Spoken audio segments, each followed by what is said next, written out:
Okay, so I had asked a question if you wanted to see how to make these coasters, okay? And they're really pretty easy to make. They do take a couple steps in order to get them to turn out right. Now, we're going to be pouring resin on top of this to cover the sticker, okay? So what I do is I buy these off of Amazon. I get these stickers like this, and I get them from Amazon. And what I do with them is, the one thing you want to do is you want to kind of trim them up a little bit, because it works a whole lot better if you trim them as much as you can in order to get them in the coaster, okay? So these types of stickers are DTF stickers, and like I said, I get them off of Amazon. So what I do is I peel them off of the backing, just like so, and then I place them inside, oops, I'm gonna have to do it like that. So I place them inside the coaster mold. On top of this, I've already got some white. If you look, I've already got some white, a white base, and it's not a very thick base either. You can make that base as thick as you want to, but I don't always make it real thick, because I just need something that's going to give it that pop of color after I cover it. So I go across this sticker and I rub this all down, because I just, number one, I don't want take the glove off here. I don't want the sticker to adhere to the plastic coating. So the next thing you have to do is be very careful and peel this plastic coating that was on there, and peel it off of the top of the sticker, okay? And like I say, do this slowly, because if you start to pull up a letter or start to pull part of it up, you want to take your little deal here and kind of scrape it back down. So I've got some resin that I've already mixed, and I get my resin mixed good, and then I'm going to kind of clean that off a little bit. I clean that paddle off because I don't want to, well, I just don't want to waste any resin at all, because as you know, resin's not cheap. I pay close to $70 for 2 gallons, and this is the brand I use. I use it all the time, and you can, I'm not saying you have to use this brand, but it's the brand I like, and like I say, I pay about $70 for a gallon of each A and B. So it's considered 2 gallons, okay? So I'm gonna clean this off because I don't want it to stick. I don't like, and I wipe everything off with a paper towel first, okay? I use these blue shop towels that you get like at Walmart or someplace like that. And then I hit it with a baby wipe just to clean off any extra that might be on there. This is my cleanup for every utensil, every tool, every cup, everything that I want to save or that I need to use again, okay?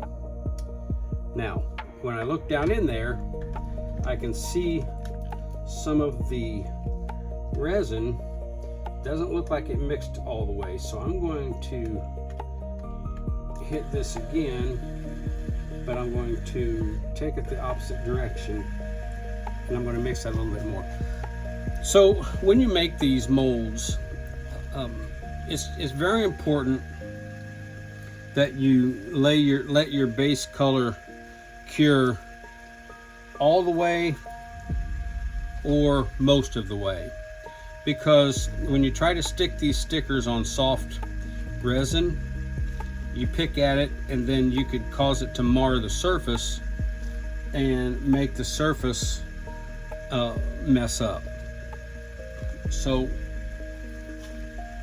and when you look down in your resin cup, you can see if it's mixed well or not, because it will. You can see if you see any little swirls or anything like that in there, you definitely want to mix it just a little bit more. And I use this mixer here. I don't know if you can see that or not, but it's like it's just a mixer that is hands-free, and I can direct the wand as high or low as I want to go. The other trick you want to remember when you're adding something to the resin to mix it, you don't want to keep pulling it out of your resin, or you're going to invite bubbles into your mix. And the worst enemy of any resin project is bubbles. And as you can see in that, I don't have very many bubbles. So what I'm going to do is twofold here. I'm going to take some alcohol here, and I'm just going to spray it over the top of that.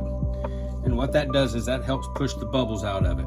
And then I'm just going to pour right over the top of that mold. And I am just going to pour until it gets to the tippy top, and I'm going to stop. Okay. Now at this point, I have got my resin poured over the top of this coaster. I hit it again with some alcohol to pull the bubbles, and I'll babysit this for a little bit and make sure that there's no more bubbles. But in the meantime, what I'm going to do is I'm going to take the rest of this and I'm going to make a base. And what I use for the white base is I use this Satori white.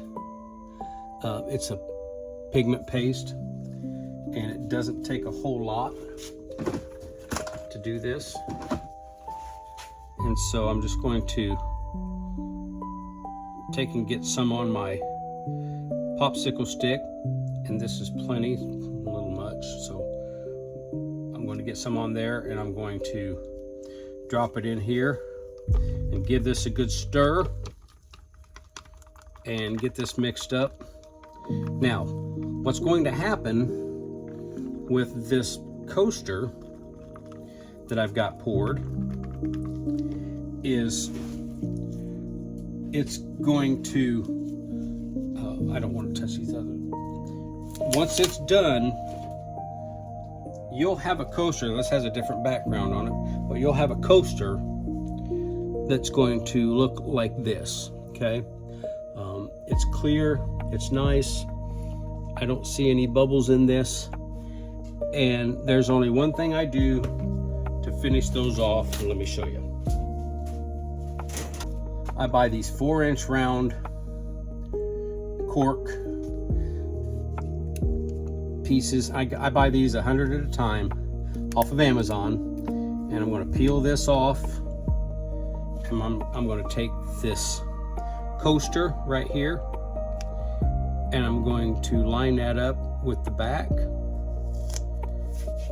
and I'm going to put that right over the back of that coaster.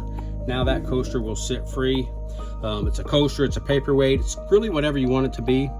You set it on your desk at school or at work, but they're really nice. So that's what's going to, that's what this is going to be when it's done, and that's how you do it. So if you have any questions, or if you want to know more,